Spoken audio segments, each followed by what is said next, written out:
and welcome to the future.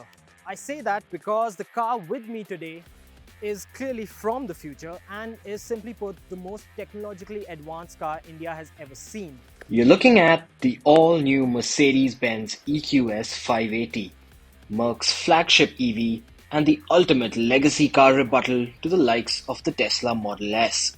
Yes, this car is actually the first EV from Mercedes-Benz to be locally assembled. It's also the first Mercedes-Benz EV to be based on its Born Electric EVA2 platform. But that's not the only reason it's special.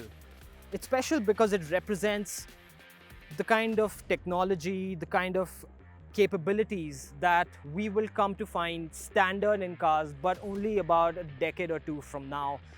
It's the car that's going to replace the Mercedes-Benz S-Class, and simply put, it is the future of automobiles. It's the future of India's EV journey and the future of Mercedes-Benz, to be very honest. So, just what does that future entail? Big high-resolution screens, advanced ADAS, intuitive connected car tech. The Mercedes-Benz EQS represents an evolutionary leap for cars. And if it has to take on the likes of the Tesla Model S, it's got to come packing heavy artillery.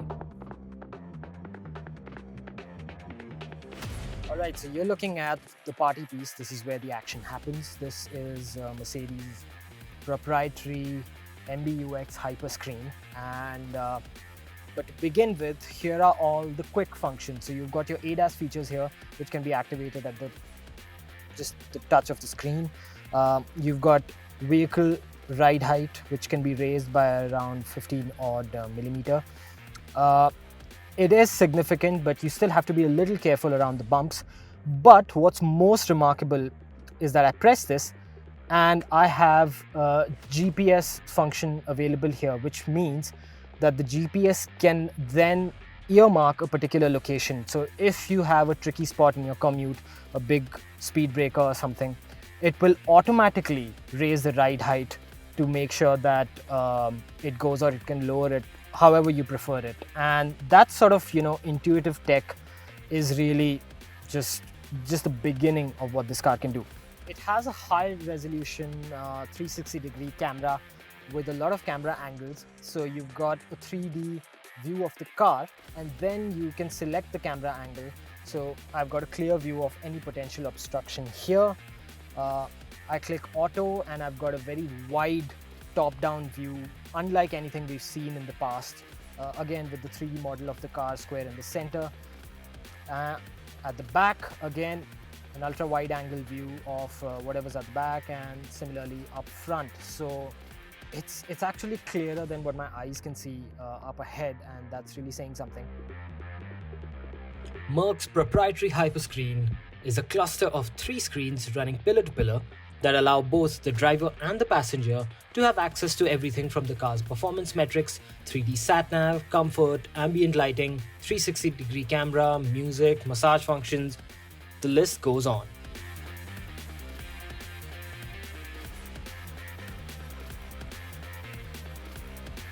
But the big question remains, what, apart from zero tailpipe emissions, does the EQS bring to the table that the formidable S-Class and its ilk do not?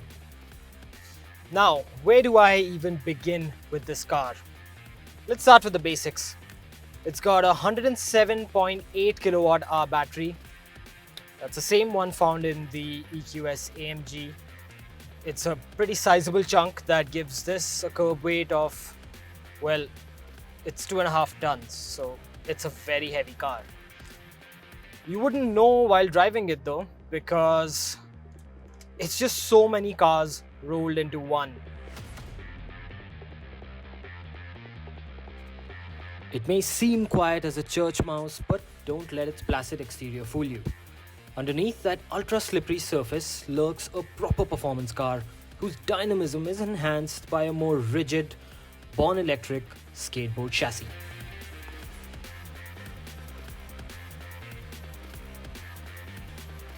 For instance, right now I'm in an S-Class. It's very comfortable, there's air suspension, everything is very placid and very nice. But I switch to dynamic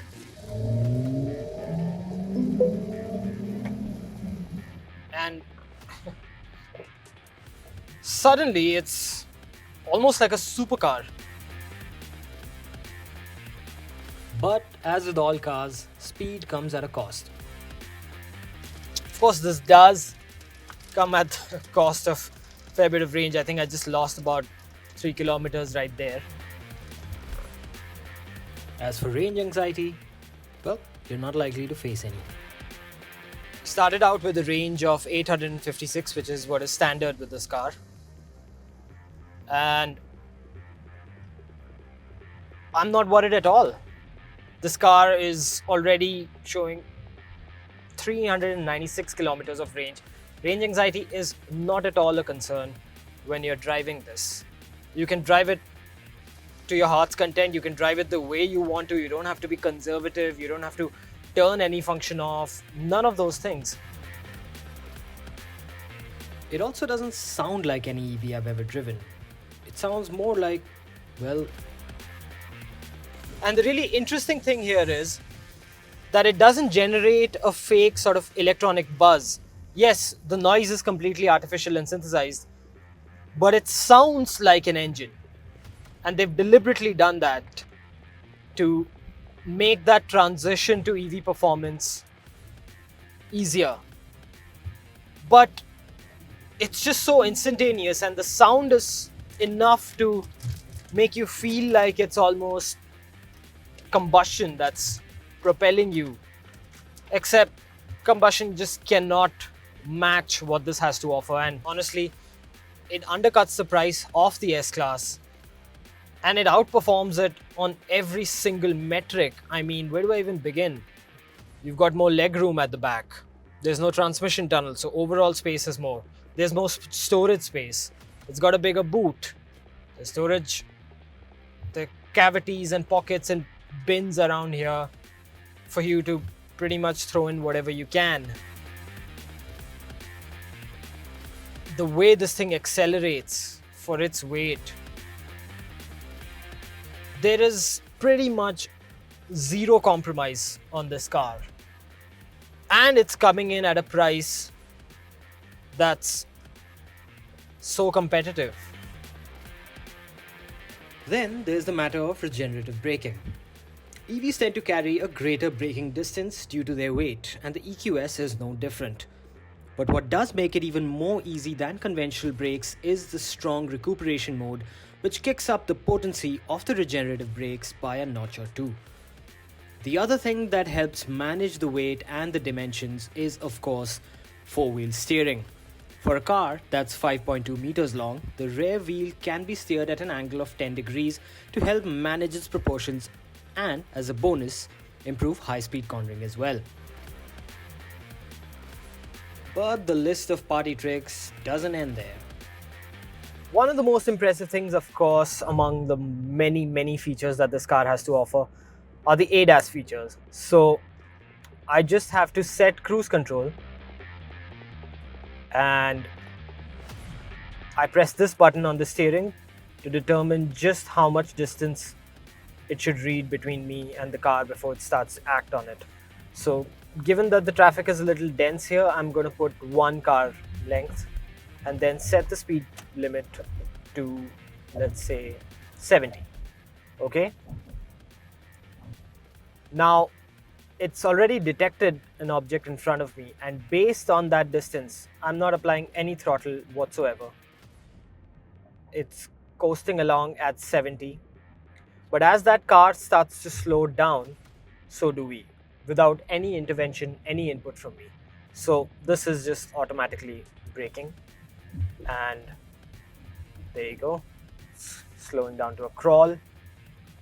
40, nothing from my end. And now, as the car starts to pull away, it's building up speed again. This is the beginning of a future, of an autonomous future where chauffeurs are most likely out of a job. And now I come to this clean section. It detects there's no obstruction up ahead, and boom, we're back to the same speed. How's this for for another party trick.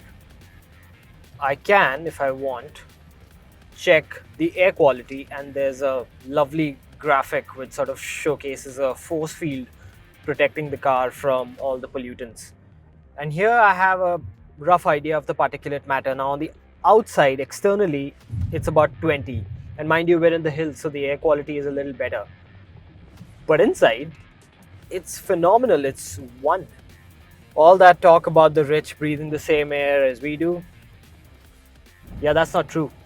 India is a country living in several centuries at the same time. That's not me, that's author Arundhati Roy. And I'm reminded of that quote, well, firstly, because I passed by a man on a horse not too long ago. And secondly, because I feel like with cars like these, if not an entire century, we've certainly jumped ahead by a decade or two. Mercedes-Benz was the first luxury car maker to enter India, the first one to have a luxury car roll off our assembly lines post liberalization. And just from that viewpoint, it's absolutely fitting that the most advanced, the most sophisticated technological wonder of a machine should come from their assembly lines, and it has.